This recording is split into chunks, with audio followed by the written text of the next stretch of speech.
Il est temps de s'occuper de tout ça. Bienvenue à l'asile des fous. Voyons de quoi est capable l'espèce humaine.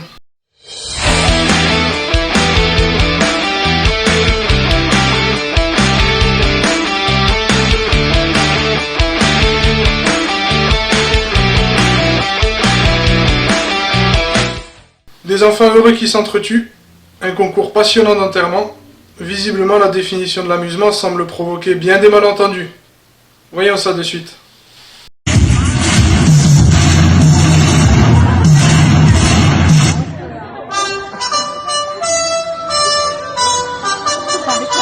Oh, c'est trop mignon, des enfants qui s'amusent.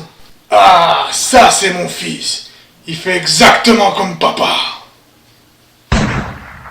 Des enfants qui s'amusent à la guéguerre avec des armes toutes mignonnes. C'est le monde exactement comme je l'imagine.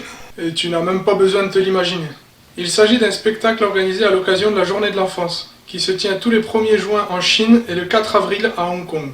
À cette occasion sont organisés des spectacles dans les écoles. Moi j'adore les spectacles où les enfants doivent buter d'autres enfants. Ils ne tirent pas sur n'importe quels enfants. Ils sont vêtus différemment, ont des armes différentes, et arborent ce qui semble être au bout de celle-ci, un drapeau du pays du soleil levant. Nous avons donc une mise en scène où des enfants soldats chinois tuent des enfants soldats japonais. Tout ça pour amuser la galerie et sous le regard visiblement enjoué des parents. Bah, chinois ou japonais de toute façon, c'est quoi la différence? Ils se ressemblent tous. Suis-je le seul à trouver cette mise en scène un peu macabre? Mais je ne peux pas blâmer les organisateurs de ce spectacle. S'ils s'étaient opposés à celui-ci, ils se seraient très vite retrouvés à la place des enfants japonais. Et pour de vrai. Après avoir massacré tous les méchants envahisseurs, saluons la patrie qui nous nourrit, et sans qui cet épisode n'aurait pas pu être produit. Ah mais je peux pas prendre tous ces cadavres d'enfants chez moi, hein. J'en ai déjà trop dans ma cave. Ne t'en fais pas. Si tu rencontres des problèmes à ce niveau-là, je connais des professionnels qui seront ravis de t'aider. Vidéo suivante.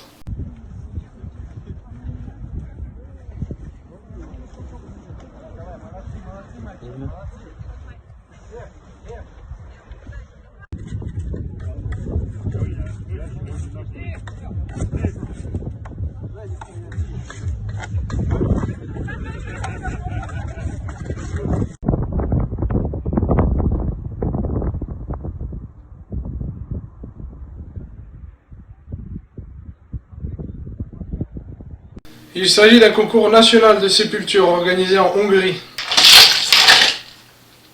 Tu fais quoi? Hein? Ah, je sais que j'ai 12 cadavres moi dans ma cave. Si ça peut se faire enterrer en 1 heure, je prends. Et c'est bien là le problème. Le métier de fossoyeur n'est pas un métier facile. Il doit avant tout respecter les morts. Ce serait comme dire que les mangeurs professionnels respectent la nourriture. Ou dire que moi je respecte les femmes. Allez dire ça à cet enfant. Le but de ce concours, selon les organisateurs, est d'accroître le respect dû à la profession.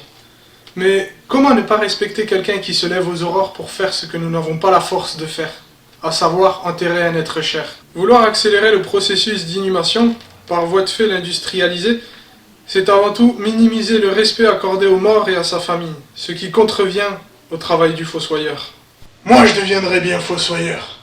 Juste pour pouvoir mieux déterrer les cadavres et les... Le fossoyeur mérite tout notre respect, car sans lui, qui donnerait une sépulture décente à nos morts? Qui entretiendrait nos cimetières? Et qui exhumerait les corps qui doivent l'être? Une campagne de propagande déguisée en jeu pour enfants, un concours de fossoyeurs ahurissant, l'être humain est vraiment accablant. Ce 2e épisode de l'Asile des Fous est terminé. Merci de l'avoir suivi. Je vous donne rendez-vous la semaine prochaine si je ne me suis pas fait descendre entre temps.